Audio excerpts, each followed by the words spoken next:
Chapter 14: The Impression of Increase.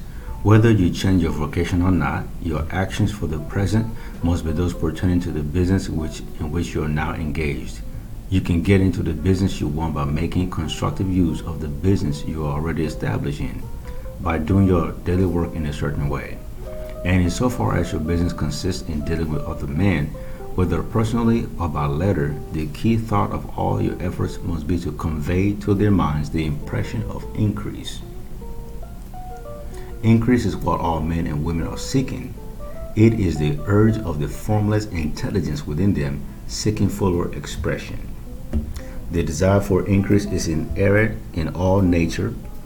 It is the fundamental impulse of the universe. All human activities are based on the desire for increase. People are seeking more food, more clothes, better shelter, more luxury, more beauty, more knowledge, more pleasure, increase in something more in life. Every living thing is under this necessity for continuous advancement. Where increase of life ceases, dissolution and death set in at once. Man instinctively knows this, and hence is forever seeking more. This law of perpetual increase is set forth by Jesus in the parable of the talents. Only those who gain more retain any. From him who had not shall be taken away even that which he hath. The normal desire for increased wealth is not an evil or reprehensible thing. It is simply the desire for more abundant life. It is aspiration. And because it is the deepest instinct of their natures, all men and women are attracted to him who can give them more of the means of life. In following this certain way as described in the foregoing pages, you are gaining continuous increase for yourself, and you are giving it to all whom you deal. You are a creative center from which increase is given off to all.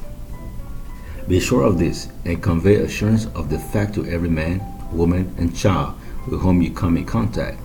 No matter how small the transaction, even if it be the only selling of a stick of candy to a little child, put into the thought of the increase and make sure that the customer is impressed with the thought. Convey the impression of advancement with everything you do, so that all people shall receive the impression that you are an advanced man, and that you advance all who will deal with you. Even to the people whom you meet in a social way without any thought of business, and to whom you do not try to say anything, give the thought of increase.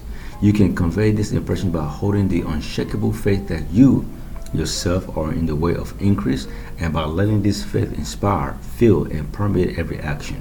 Do everything that you do in the firm conviction that you are an advancing personality, and that you are giving advancement to everybody.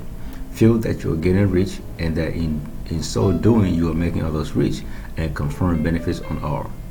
Do not boast or brag of your success or talk about it unnecessarily. True faith is never boastful. Wherever you find a boastful person, you find one who is secretly doubtful and afraid. Simply feel the faith and let it work out in every transaction. Let every act and tone and look express the quiet assurance that you are getting rich, that you are already rich. Words will not be necessary to communicate this feeling to others. They will feel the sense of increase when in your presence and will be attracted to you again. You must so impress others that they will feel that in associating with you, they will get increase for themselves. See that you give them a use value greater than the cash value you are taking from them. Take an honest pride in doing so, and let everybody know it, and you have no lack of customers. People will go where they are given increase, and the Supreme, which desires increase in all, and which knows all, will move toward you, men and women who have never heard of you. Your business will increase rapidly, and you will be surprised at the unexpected benefits which will come to you. You'll be able from day to day to make larger combinations, secure greater advantages, and to go into a more congenial vocation if you desire to do so. But in doing all this, you must never lose sight of your vision of what you want, or your faith and purpose to get what you want. Let me here give you another word of caution in regard to motives. Beware of the insidious temptation to seek for power over other men. Nothing is so pleasant to the unformed or partially developed mind as the exercise of power or dominion over others. The desire to rule for selfish gratification has been the curse of the world. For countless ages, kings and lords have drench the earth with blood in their battles to extend their dominions. This is not to seek more life for all, but to give more power for themselves. Today, the main motive in the business and industrial world is the same. Men marshal their armies of dollars and lay waste the lives and hearts of millions in the same mad scramble for power over others.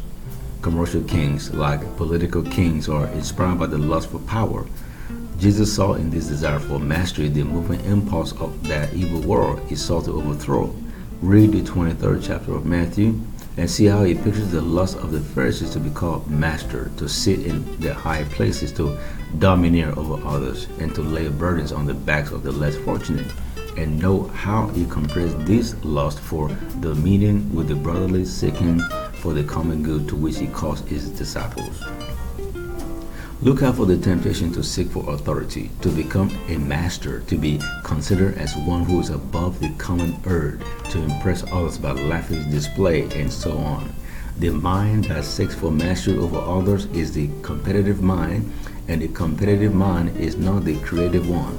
In order to master your enjoyment and your environment and your destiny, it is not at all necessary that you should rule over your fellow men. And indeed, when you fall into the world struggle for the high places, you begin to be conquered by faith and environment, and your getting rich becomes a matter of chance and speculation.